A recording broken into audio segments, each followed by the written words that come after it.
मेरा उम्मती हर गुनाह कर सकता है, एक झूठ ना बोलेगा, एक धोखा ना देगा। तुम्हारे पास पेपर सही बन जाए, मुबारक हो यहां रहना। अगर पेपर नहीं है, अपने मुल्कों को वापस चले जाओ, रोटी वहां भी मिलेगी। अल्लाह सोया नहीं है, खजाने खत्म नहीं है, जहां रहोगे अल्लाह रिस्क पहुंचाएगा। लेकिन दो नंबरी ना करो, खास तौर पे ऐसी हुकूमत के साथ जो तुम्हारी खैर खा हो, तुम्हारी हमदर्द हो। मुसलमान झूठ नहीं बोलता है। किसी बच्ची को धोखा देना कि मेरा पेपर बन जाए, मेरे कागज बन जाएं, टैक्स बचाने के लिए झूठ बोलना, कितने पैसे बचा लोगे? झूठ बोल के 7 बर्रे आजम बचा लो, घाटे का सौदा है। सच बोल के सब कुछ जाय कर दो, नफे का सौदा है। यजीद 3 बर्रे आजम की हुकूमत छोड़ के मरा, 3 बर्रे आजम की हुकूमत छोड़ के मरा। उसका बेटा मुआविया बिन यजीद रजी अल्लाह तआला अन्हु 22 साल की उम्र में हुकूमत संभाली। 22 साल, पागलपन की उम्र। 40 दिन हुकूमत की। सारा खानदान इकट्ठा करके कहने लगा, मेरे भाइयों, जिस तख्त के नीचे हुसैन का और अहले बैत का खून गिरा हो, मैं उस तख्त पे लानत भेजता हूं। यह है तुम्हारी हुकूमत, जिसको मर्जी दे दो। 3 बर्रे आजम की हुकूमत सच पे छोड़ दी। हमने पैसा नहीं बचाना, हमने सच को बचाना है। हमने झूठ नहीं बोलना है। अगर हमारे ऊपर टैक्स बनता हम देंगे। मेरे पेपर गलत है, मैं वापस जाऊंगा। ठीक बनाने की कोशिश करो। झूठ बोल के सियासी मुझे बड़ी खुशी हुई कि मेरी मेहनत से अगर एक भी कोई दाना वसूल हो गया तो मेरी मेहनत कामयाब है। मुझे एक साथी ने बताया कि खातून का फोन आया, उसने कहीं मेरा बयान सुना कि मैंने यहां झूठ बोल के सियासी पनाह ली हुई है, तो मैंने बयान सुना है, अब मेरा ज़मीर मुझे काटता है, तो मैं अब क्या करूं? मैंने कहा वापस चली जाए। मुसलमान झूठ नहीं बोलता है, मुसलमान धोखा नहीं देता है, मुसलमान फ्रॉड नहीं करता है। एक मामला अल्लाह के साथ है, एक अल्लाह के बंदों के साथ है। अल्लाह के साथ मामला, उसमें आसानी है। अल्लाह के बंदों के साथ मामला बहुत टाइट है, बहुत टाइट है। मेरे भाइयों, देखो, इन लोगों ने आपको पासपोर्ट दिए, आपको नेशनैलिटी दी, आपको घर में हर सहूलत। कितने लोग हैं जो फर्जी लूले लंगड़े बन के पैसे खा रहे हैं, फर्जी लड़ाइयां, पेपर बना के कौंसल से मकान ले रहे हैं। मैं बड़े दर्द से ये बातें कह रहा हूं। 10-10 मकान बैंकों से लेकर किराए पे चढ़ाए हुए हैं। मरने का कोई इरादा नहीं है, अल्लाह के पास जाने का कोई इरादा नहीं है। तो फिर एक सच के साथी बनूं, सच के साथी बनूं, सच के साथी बनूं। बाजार का दीन सच्चाई, बाजार का दीन सही तूल, ऑफिस का दीन दयानतदारी। तुम्हारी अल्लाह की कसम, एक सच्चे बोल पर 7 जमीन आसमान कुर्बान किए जा सकते। एक सच्चे बोल पर पूरी दुनिया को लात मारी जा सकती है। यह रास्ता मेरे नबी का बताया हुआ है। फिर अब तुम्हारी नस्लें यहां आबाद हो चुकी हैं।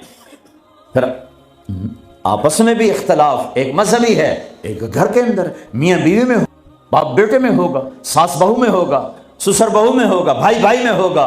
वहां भी मोहब्बत को लाना, मोहब्बत को लाना, मोहब्बत को लाना, दरगुजर करना। मियां बीवी का टूट जाना बहुत बड़ी तबाही है, नस्ल की बर्बादी है। बर्दाश्त कर लो, बर्दाश्त करो। औरतें खामिद को बर्दाश्त करें, खामिद बीवियों को बर्दाश्त करें, माँ बाप औलाद को बर्दाश्त करें, औलाद माँ बाप को बर्दाश्त करें। एक काम कर लो, तुम्हारे घर जन्नत बन जाएंगे। अल्लाह की कसम, सोने चांदी से घर जन्नत नहीं बनते। जबान का बोल मीठा कर लो, घर जन्नत बन जाएंगे। जबान का बोल मीठा कर लो, बीवी के लिए बोल मीठा कर दो, बीवी खामिद के लिए बोल मीठा कर दे। ये नहीं कि कड़वाहट नहीं आएगी, बर्दाश्त, दरगुजर करो, दरगुजर करो। थोड़ी देर के लिए जबान को रोक लो, अल्लाह तुम्हारे सीने को नूर से भर देगा, तुम्हारे दिल को मोहब्बतों से भर देगा। हजरत लुकमान अलैहिस्सलाम का फरमान है, बेटा मैं चुप रहने पे मुझे कभी अफसोस नहीं हुआ, मुझे जब भी अफसोस हुआ अपने बोलने पर हुआ है। अगर अपने घरों को घरों को नबी वाले नमूने पर लाना है तो अखलाक से आएगा, इबादत से नहीं। इबादत फाउंडेशन बनाएगी। तो हमारे यहाँ कहते हैं भाई हर घर में एक कमरा बनाओ जिसमें मुसल्ले बिछाओ और जिसमें कुरान रखो, जिसमें हदीस की कुरान की किताबें रखो, फ़ज़ाइल अमाल रखो, फिर उसमें सारे मिलकर नमाज पढ़ो, मिलकर तालीम करो। इससे घर में नबी वाली मुआशरत आएगी? नहीं आएगी। वैसे ही तुम्हारे घर मुर्गी खाने तू कमरा फारेगा होना कि तू एडे एडे घर पौड़ियाँ चढ़ लाए बंदा वहीं थक जाता। हाँ, तुम मेरे नबी वाली मोहब्बत घर में लाओ, तुम्हारे घर में नबी वाली मुआशरत जिंदा हो जाए। नबूवत वाले अखलाक से घरों में दीन आएगा। इबादत से बुनियाद बनेगी। बुनियाद के बगैर तो घर बन नहीं सकता। जो आगे घर में दीनी मुआशरत, वो एक दूसरे को बर्दाश्त करना, एक दूसरे को के साथ दरगुजर का मामला, एक दूसरे से इजहार मोहब्बत। हे अल्लाह की मैं कुर्बान जाऊं। और मेरा नबी कैसे समझाए? तज़य्यनू लिनिसाइकुम, अपनी बीवियों के लिए ज़िब व ज़ीनत इख्तियार किया करो। और मेरा नबी घर की जिंदगी क्या समझाए? सुबहान अल्लाह। का बीवियों के लिए अच्छा लिबास पहनो।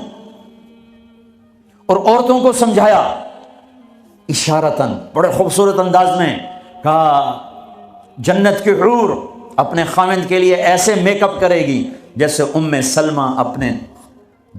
सलमा मेरे लिए करती है।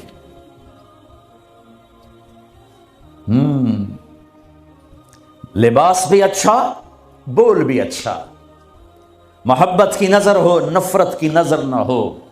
नजर पूरा पैगाम। मासूम बच्चा, उसको ऐसे देखो तो वो रोने लग जाएगा, उसको यूं देखो तो हंसने लग जाएगा। नजर में इतनी ताकत है।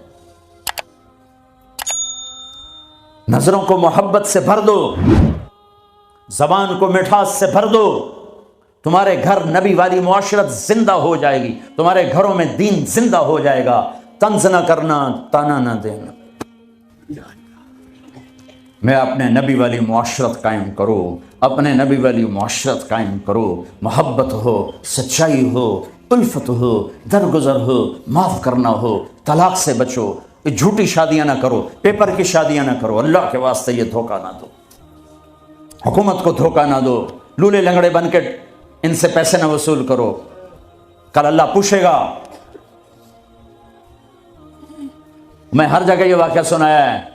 एहसान दानिश की किताब है अपनी उसकी ज़िंदगी पर, वो मैंने पढ़ी, बहुत खूबसूरत किताब है। उसमें एक वाक़या लिखा है कि दिल्ली में एक जेब कतरा था, उसके चेले शाम को कमाई लाते थे। एक दिन एक चेला 2 रुपए लेकर आया तो उसने उसको डांटा, सारे दिन में 2 रुपए? अरे उस्ताद जी, आज बहुत पैसा, बहुत माल बनाया था। ये वो दौर है जब अंग्रेज़ की हुकूमत थी। आज एक गोरे की जेब काटी, बड़े पैसे थे। मैं 4 कदम चला तो मुझे ख्याल आया, अगर क़यामत के दिन ईसा अलैहिस्सलाम ने मेरे नबी को गिला दे दिया कि आपके उम्मती ने मेरे उम्मती की जेब काटी थी, तो मेरे नबी को कितना शर्मिंदा होना पड़ेगा मेरी वजह से, तो मैं उसको वापस करके आया हूँ।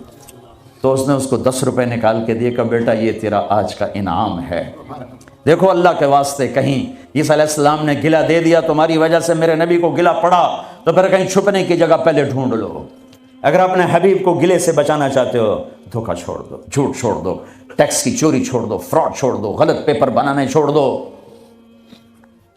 अब तुम्हारी नस्लें यहाँ आबाद है जिनके पास ब्रिटिश पासपोर्ट हैं, इसे अपना देश समझो, अपनी नस्लों के लिए सोचो, अपने स्कूल बनाओ, अपने मदरसे बनाओ, बड़ी मस्जिदें बनाओ, अगली नस्ल को कुछ दे के जाओ।